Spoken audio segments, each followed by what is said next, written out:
February महिना चालू झालेला आहे, पण उन्हाळ्यासारखं कडक ऊन तापत आहे. त्याच्यामुळे म्हटलं झाडांना पाणी वगैरे टाकून घेऊ आता. ते काम आपल्या दररोजच्या कामामध्ये किंवा रुटीनमध्ये ॲड करून घ्यावं लागेल. कारण मग आपल्याला हिवाळ्यामध्ये जास्त दिवस पाणी टाकायची गरज नसते. आठवड्यातून 2 वेळा किंवा 1 वेळा टाकलं तरी होऊन जातं. तर इथे बघा मी जे काही देवांना फुलं वगैरे अर्पण करते ना, ते असे कॅरीमध्ये टाकत असते. त्याच्यामुळे काय होतं खत होऊन जातं हळू त्याचंसुद्धा.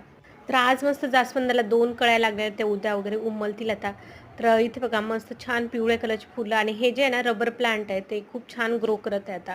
तर आता संध्याकाळची स्वयंपाकाची तयारी करायला घेतली. त्याचबरोबर मी उद्याचं सुद्धा थोडंफार नियोजन करून घेते. त्याच्यामुळे काय आहे वेळेवर आपण स्वयंपाक करायला घेतला, की भाजी कोणती करू किंवा काय करू याच्यामध्येच आपला अर्धा तास तरी जातो. तर अशा आदल्या दिवशी जर नियोजन करून घेतलं ना, तर आपला टाईमसुद्धा वाचतो. तर गाजर किसून ठेवले उद्यासाठी मी, कारण मग गाजर किसण्यामध्ये भरपूर टाईम जातो म्हणून.